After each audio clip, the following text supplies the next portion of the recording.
Olá, amigas e amigos do nosso canal, seu canal de psicanálise, Eros e Thanatos, né? Seu canal de psicanálise. Prazer mais uma vez estar com vocês, né? Eu tive que dar um intervalozinho aí por conta da saúde que andou aí cambaleante, né? E eu quero agradecer muito as pessoas que foram solidárias comigo, amigas, amigos, familiares que me deram muito apoio. Eu vou seguir com novos procedimentos, mas tem tido todo o carinho das pessoas que têm acompanhado nesse momento. Mas tudo bem, estou me recuperando. E vou me recuperar mais quando fizer os novos procedimentos que eu vou precisar, tá bom? Bem, eu gostaria de falar com vocês hoje a despeito de um lapso que eu cometi no finalzinho da gravação do último vídeo, onde eu presto homenagem a Recife e Olinda, não é? A despeito do aniversário de ambas as cidades. E nesse pequeno lapso, eu aproveito para falar um pouco sobre essa questão do lapso da linguagem, da estrutura da linguagem, tá?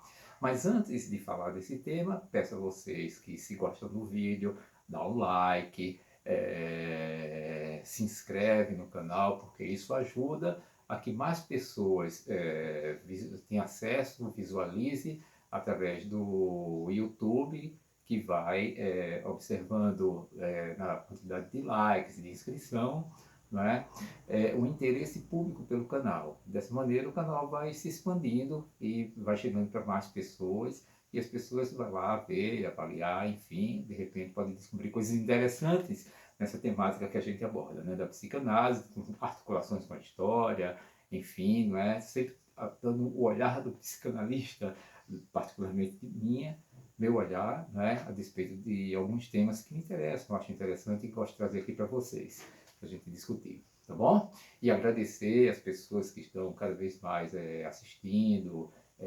participando, comentando, muitas vezes comentam aí pelo WhatsApp e também em contatos comigo, tá bom? Bom, então vamos lá para o tema que eu quero abordar, o lapso, temática de hoje. Bom, no finalzinho do vídeo anterior, né, do aniversário de Recife e Olinda, eu cometi um pequeno deslize, né, que nem percebi, só vim perceber depois que já tinha publicado, né, que eu falei da cidade de patrimônio histórico, eu ia falar de Olinda, e aí deu uma escorregada, e ao invés de falar de Olinda, suprimi Olinda e falei Recife, como se fosse Recife a cidade tombada com patrimônio histórico, ou particularmente no seu sítio histórico, né? Esse grau da Unesco, quem tem de fato é Olinda, né? O Recife reivindica, ainda não está definido, mas há uma reivindicação com grandes possibilidades, porque Recife é uma das cidades com maior acervo patrimonial urbano, né, do Brasil, né? Tem um grande patrimônio histórico. Salvo engano, Recife fica atrás do Rio de Janeiro. Mas Recife, Salvador, Rio de Janeiro, São Luís são 4 cidades, né, outras também, mas essas 4 cidades, sem dúvida, têm uma riqueza patrimonial, arquitetônica muito grande. E Recife, salvo engano, tem um segundo maior acervo nesse sentido no Brasil, abaixo apenas do Rio de Janeiro. E Recife reivindica também para algumas áreas, né, no bairro de São José, no bairro de Santo Antônio, né, no bairro do Recife, tombamentos também. Olinda tem o seu sítio histórico, e a cidade foi considerada nesse sítio histórico como de tombamento pela Unesco, né? Como patrimônio histórico da humanidade. E de fato vale muito a pena, porque é uma área muito bonita, que reúne alguns bairros ali, Carmo, né? Amparo, Bom Sucesso, enfim, de onde vem o Homem da Meia-Noite, e são locais com casario preservado, igrejas, praças, né? Muito, muito bacana mesmo, muito legal, né? E uma atmosfera, porque a Olinda tem uma atmosfera que é interessantíssima. Quem vive aquilo ali, quem anda pelas ruas, sabe o que é que eu estou falando, né? Aquele ambiente cheio de artistas, cheio de galerias, oficinas de artistas, bares, restaurantes, então lugares muito agradáveis. Você comer uma boa culinária, uma tapioca com queijo coalho, olha, maravilha, vale muito a pena conhecer. Então, eu fui dizer Olinda, porque conheço bem isso aí, né? E escorregou e saiu Recife, né? Então, é um lapso.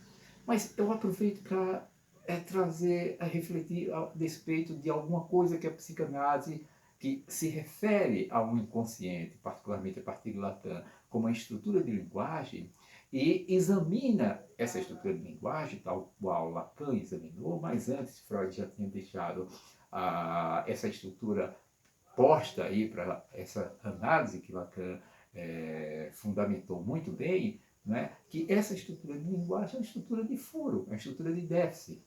Portanto, né, Freud havia dito antes, né, que as chamadas janelas do inconsciente, por onde você tinha acesso aos elementos do inconsciente, porque você não tem acesso ao inconsciente pela cognição, pura e simplesmente, como se fosse uma memória que tivesse apagado, porque o que está nesse inconsciente, que Freud se referia, está sob efeito do recalque, portanto, escapa à consciência. Ele aparece a partir de repetições. Mas existe aquilo que o Freud chamava as janelas do inconsciente. E quais seriam essas? Seriam os sonhos, os xistes, os sintomas, os atos falhos, né? Seriam elementos que trazem, através das irrupções dele, né, o acesso ao inconsciente através do processo de repetição. Né? Então, o lapso faz parte dessa estrutura. Né? O lapso é a estrutura de linguagem, porque a linguagem ela comporta errância, ela comporta déficit, né? Furos. Né? Nenhuma linguagem é plena, é absoluta, é completa. A linguagem é marcada sempre pelo furo. Daí Lacan dizer que não existe metalinguagem, porque não há uma linguagem que venha suprir outra linguagem, tapar o furo da outra linguagem, complementar outra linguagem.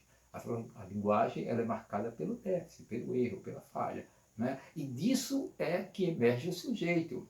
O sujeito do desejo, o sujeito do inconsciente, ele é implicado pelo erro, ele se implica dentro de uma errância, não é? Ele não é algo que higieniza, que acerta, que regula no sentido de tornar, digamos, perfeita a estrutura. Muito pelo contrário, ele é marcado pelo erro, pela errância, pelo déficit. Né? E é desses elementos que surge, por exemplo, o desejo humano. O desejo humano é implicado pela falta ser, pela falta do objeto, né? Pela insuficiência de ser, né? Pelo desamparo nosso. Né? Então, Lacan dizia, por exemplo, que falar, a gente fala, digamos, um sintoma dessa errância, a gente fala porque a gente falha.